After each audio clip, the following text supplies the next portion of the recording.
Hello, everyone. Welcome to lesson 8.3. We're going to be talking today in this video about similar triangles, specifically those similar by AA similarity or angle-angle similarity. We're starting our notes together here on page 477.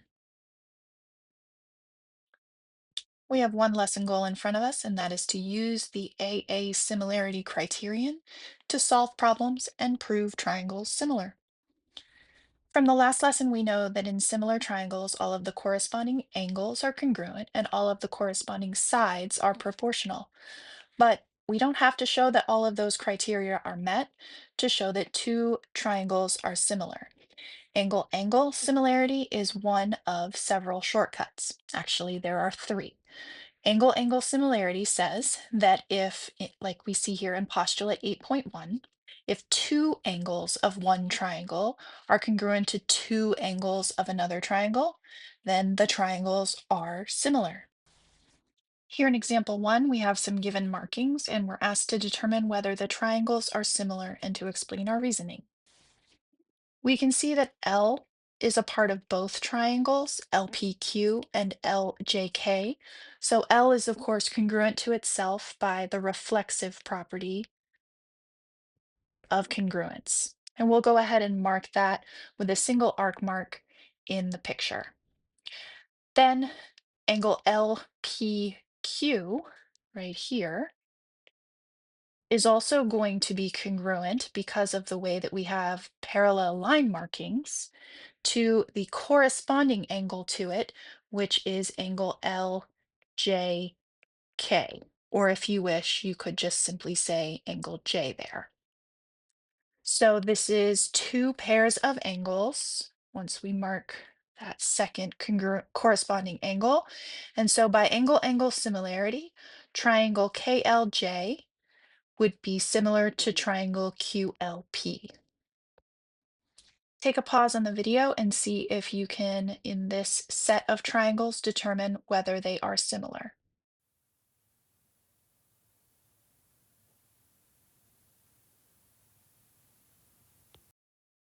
Now we're going to use parts of similar triangles to solve some real-world problems.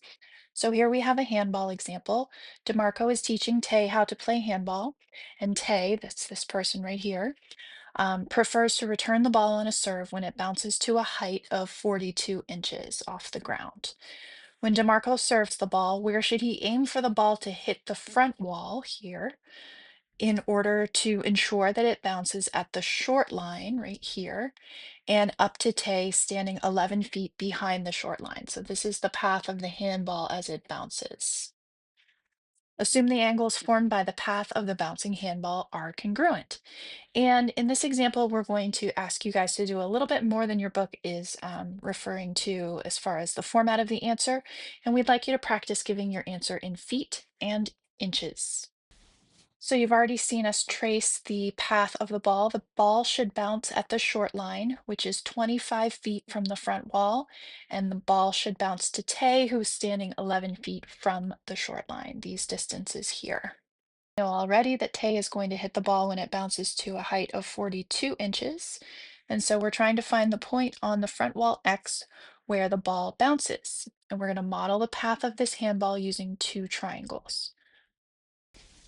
We're told that the angles formed by the bouncing handball are congruent. The front wall forms a 90-degree angle, of course, with the ground. Label that right angle right there. And the height to which the ball bounces forms another 90-degree angle with the ground. And here is our congruent bounce angles. So therefore, hopefully you can see the two triangles are similar by the angle similarity. And if you want to be technical, it's the angle-angle similarity postulate. But angle-angle similarity is fine.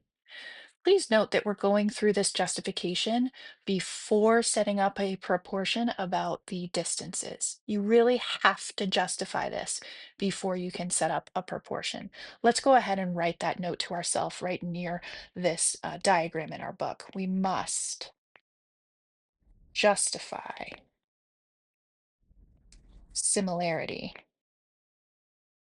And of course, since we're in this section, we're justifying angle-angle similarity.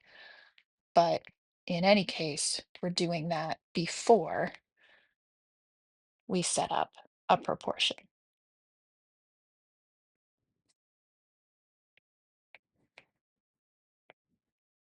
We never do anything in geometry without being able to justify it, of course. Okay, now we can move up to the proportion step. So because the two triangles are similar, the corresponding sides are proportional. We have the distances along the ground, 11 feet to 25 feet. And notice we're going from the Tay triangle to the wall triangle as far as numerator to denominator. And so that is 42 inches to a height that is unknown of x. And here, as you can see, I'm drawing some attention to your sidebar. I do want you to do what it says, which is to convert, as we saw in the previous video. But notice that your book says to convert inches to feet. No, we're going to change that. We think that it is going to be most wise for you to convert feet into inches. That's because when you get to inches, you will always have whole numbers. If you convert the other direction from inches to feet, then this destination of feet is going to be sometimes some messy decimals or fractions. And let's try to avoid working with those whenever possible, since we already have a proportion which has fractions in it. So we are going to use the idea that 12 inches equals a foot. But instead of taking this 42 and converting it into feet, which would be getting us 42 divided by 12, which comes out as a decimal 3.5, let's go ahead and convert our feet the other direction. So 11 is going to get multiplied by 12, and 25 is going to get multiplied by 12. And we are left with 132 over 300. Go ahead and put this over in the sidebar somewhere, is equal to 42 over x. Remember what we talked about with reciprocal proportions? I think that makes sense in this case. And so we would have 300 over 132 is equal to x over 42. Now, in a case like this where you have 2 and 3-digit denominators, the LCM is not necessarily what you need to shoot for. You just need to shoot for a common multiple. So we'll go ahead and multiply both sides just simply by both 42 and 132, our two denominators.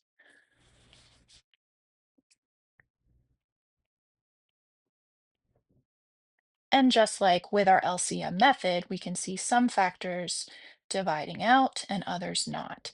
So we have 42 times 300 left over in that numerator, and 132x.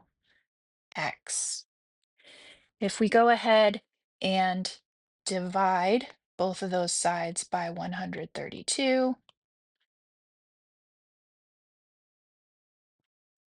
we get that x is equal to 95.45 dot dot dot dot dot. Now this is in inches, remember? And remember we said we wanted to have you convert this to feet and inches. So let's think about our multiples of 12. 7 feet would be 84 inches, and 8 feet would be 96 inches. Well, that's a little too big, the 96. So we can say then that this is 84 inches out of 95, or 7 feet. And then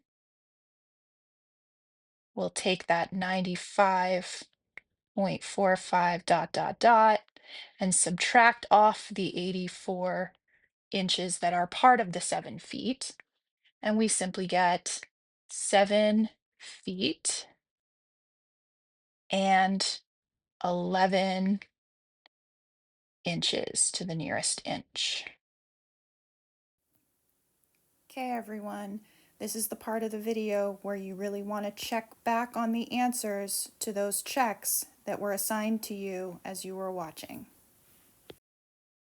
All right, back with our check on example 1, we are trying to determine whether we can prove these triangles are similar by the angle-angle similarity postulate.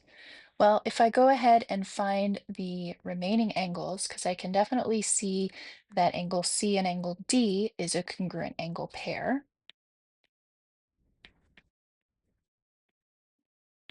The question is, do we have another pair? Well, if we do the math here, we get 44 out of the remaining 90 degrees leaves angle A to be 46 degrees. And 47 out of the remaining 90 degrees leaves angle G to be 43 degrees. None of those four measures have any kind of congruence between them, and so we cannot say that these triangles are similar. You will have examples that might come out this way, and you will have examples that will need to be justified with the angle properties that you saw in the example 1 in the lesson. So just be prepared for that in the practice. We'll see you then.